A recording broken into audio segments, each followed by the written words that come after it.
Belakangan kita digegerkan dengan kenaikan listrik PLN yang dianggap membebankan banyak orang.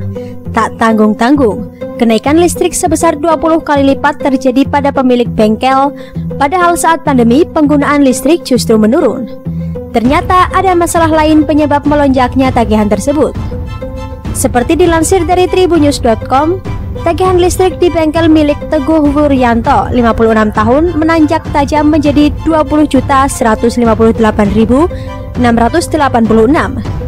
Tagihan itu naik sebesar 20 kali lipat dari total tagihan yang dibayar di periode sebelum-sebelumnya.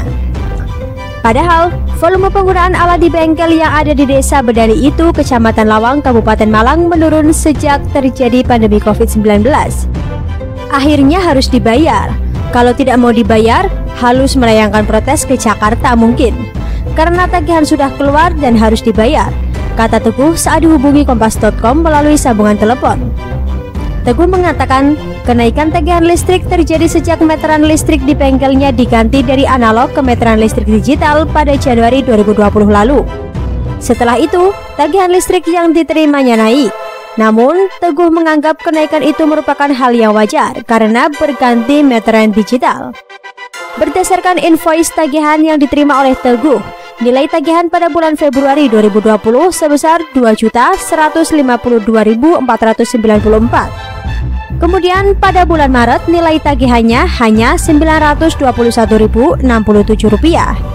Pada bulan April nilai tagihannya sebesar Rp1.218.912.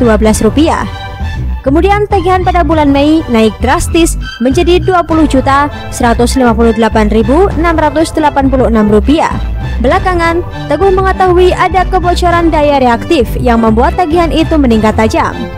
Kebocoran daya reaktif itu disebabkan oleh alat berupa kapasitor yang sudah rusak dan tidak berfungsi lagi. Kebocoran daya reaktif itu terdeteksi setelah meteran listrik diganti ke meteran digital. Kita semua harus mengakui ada borok manajemen PLN dalam hal ini. Pemberian stimulus pemerintah pusat untuk pelanggan 450 volt dan 900 volt jadi tak berarti jika PLN tidak memperhatikan pelanggan lain. Kita akui ada kesalahan besar di tubuh PLN yang harus dibenahi. Dan seperti biasa, oposisi yang terbiasa menyerang segala kebijakan pemerintah merasa diuntungkan dengan kondisi ini. Sebelumnya, Natulius Pigai memang memprotes kenaikan listrik. Cuitannya langsung disambar Fadlizon yang mengaku mengalami kenaikan listrik, padahal memang disebabkan kenaikan pemakaian. Dalam akun Twitternya @Fadlizon pada Selasa 9 Juni 2020, Fadli mengatakan ia mengalami kenaikan listrik sebagaimana yang dialami pelanggan listrik lainnya. Fadli meminta PLN transparan terkait keluhan-keluhan dari masyarakat. Memang banyak keluhan tagihan listrik melonjak.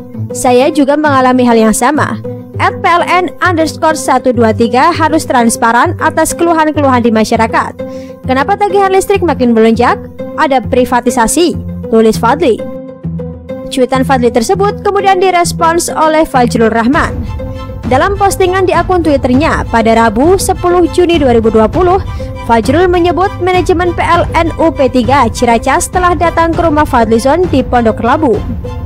Fajrul Rahman mengungkapkan, dari hasil pembacaan meter di rumah Fadlizon terbukti normal dan pemakaian pada Juni 2020 mengalami kenaikan sebesar 15% dibanding pemakaian pada Mei 2020. Fajrul menegaskan tidak ada kenaikan tarif listrik oleh pemerintah. Manajemen PLN UP3 Ciracas datang ke rumah Fadlizon di Pondok Labu, bertemu Dani. Fadlizon bersedia bertemu di Benhil Asap. Hasil pembacaan terbukti normal dan pemakaian Juni 2020 terjadi kenaikan 15% dibanding pemakaian Mei 2020. Tak ada kenaikan tarif listrik oleh pemerintah, tulis Fajrul Rahman. Akhirnya, borok Fadlizon terungkap sudah. Dengan memanfaatkan kondisi viral di masyarakat, ia mencoba memposisikan dirinya terzolimi. Padahal diketahui, kenaikan listrik di rumahnya bukan karena kesalahan PLN, melainkan karena kenaikan pemakaian sebesar 15%. Lagi pula, anggota Senayan dengan gaji dan fasilitas seperti dia harusnya malu kalau masih mengeluh. Harusnya Fadlizon menyumbangkan gajinya untuk membantu rakyat miskin yang terimbas corona. Seperti ketahui banyak orang, anggota DPR yang tak maksimal dalam merancang undang-undang tapi malah sibuk di media sosial. Orang-orang seperti Fadlizon dan Pigai sejatinya hanya memikirkan kepentingan pribadi dan kelompoknya. Mereka tak peduli dengan kepentingan banyak orang selagi kepentingan diri sendiri tak terusik. Kasus PLN ini contohnya. Betapa naif seorang Fadlizon yang tergolong kaya masih mencontohkan untuk dirinya sendiri. Belakangan, PLN mengklarifikasi kalau kenaikan saat ini karena ada tagihan yang ditunda dari bulan sebelumnya. Tapi pembenahan di tubuh mereka harus tetap didorong. Jangan sampai pemerintah Jokowi sudah pontang-panting mengatasi corona dan dampak ekonomi, malah ditambah kinerja bobrok dari salah satu BUMN hingga jadi bulan-bulanan oposisi.